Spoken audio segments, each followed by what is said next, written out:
যখন সমস্ত উম্মতকে জাহান্নাম থেকে বের করে জান্নাতে নিয়ে যাওয়া হবে, সেদিন আমার নবী উম্মত গুলাকে জান্নাতে ঢুকায় যখন জান্নাতের দিকে কদম রাখবে, হঠাৎ একটা শব্দ জাহান্নাম থেকে আসবে। শব্দটা হচ্ছে ইয়া হান্নান, ইয়া মান্নান। আমার নবী দাঁড়িয়ে যাবেন, জিবরিল একটু গিয়ে দেখ আমার কোন উম্মত ওই জাহান্নামে আর আছে কিনা, একটু গিয়ে দেখ, আমি তো ইয়া হান্নান ইয়া মান্নানের জিকির শুনতে পাচ্ছি। জিবরিল বলে, ইয়া রাসূলুল্লাহ, ইয়া হান্নান ইয়া মান্নান তো অন্য নবীর উম্মতরাও বলতে পারে, আপনি কিভাবে শিওর হলেন ওটা আপনার উম্মত? বলে, জিবরিল রে, আমি সেই নবী যেই নবী উম্মতের কণ্ঠের আওয়াজও চিনি। সুবহানাল্লাহ। জিবরিল, আমি সেই নবী যেই নবী উম্মতের বাবাকেও চিনি। উম্মত কোন জায়গা থেকে আমাকে সালাম দে তাও আমি বুঝতে পারি। উম্মতের কণ্ঠের আওয়াজ আমি নবী জানি, আমি নবী, ওটা আমার উম্মত হবে। কেন জানিস? কারণ সমস্ত পয়গম্বরের উম্মতরা মিলে যত আল্লাহর আসমাউল হুসনা 99 নামের জিকির যত করে নাই, আমার উম্মত তার চাইতে বেশি করেছে। ইয়া হান্নান ইয়া মান্নান, এটা আমার উম্মতের শব্দ, আমার উম্মতের কণ্ঠস্বর। একটু গিয়ে দেখ না জাহান্নামে আমার কোন উম্মত আছে কিনা। জিবরিল যাবে, আসবি, ইয়া রাসূলুল্লাহ কাউকে তো পাইলাম না, আপনার উম্মত নাই, সবাই তো জান্নাতে চলে গেছে, ইয়া রাসূলুল্লাহ কাউকে তো পাইলাম না।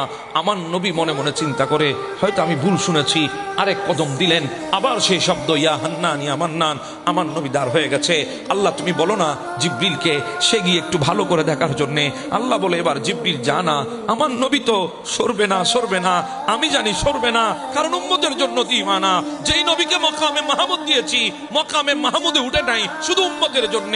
আমি মাকামে মাহমুদ দিয়েছি, আবা আইয়া বাদাকা রব্বুকা মাকামান মাহমুদা, মাকামে মাহমুদের উপরে বসতে বলেছি, কিন্তু বসে নাই শুধু উম্মতের জন্য।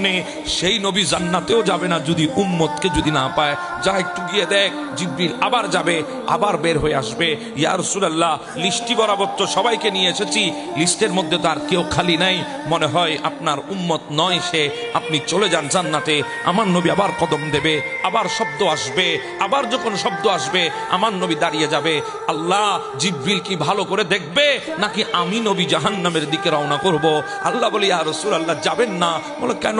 বলে, ওখানে গেলে আপনার নূরের তজল্লিতে ৩৫০০ বছর ধরে যে আগুনকে জ্বালিয়ে আমি জাহান্নামের আগুনকে কালো করেছি, ওই আগুন মুহূর্তের মধ্যে ফুল হয়ে যাবে। সুবহানাল্লাহ। আপনি সেখানে যাবেন না।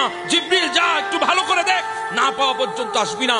জিবরিল যাবেন, গিয়ে দেখবে অনেকগুলো স্তূপের নিচে একজন বান্দা, ওই বান্দা শরীর আর শরীর নাই, ক্ষত বিক্ষত হয়ে গেছে, আগুনে ঝলসে গেছে। ওই বান্দা শুধু ওটা ঠোঁট নড়ে, ইয়া হান্নান ইয়া মান্নান। জিবরিল বলে, তোমার নবীকে? বলে, আমার নবী, নবী আখিরুজ জামান, আল্লাহর পেয়ারা মাহবুব নবী, নবী আখিরি নবী। তখন বলে, হ্যাঁ, তোমার কণ্ঠের আওয়াজ নবী চিনেছে, দাঁড়িয়ে আছে তোমার জন্যে।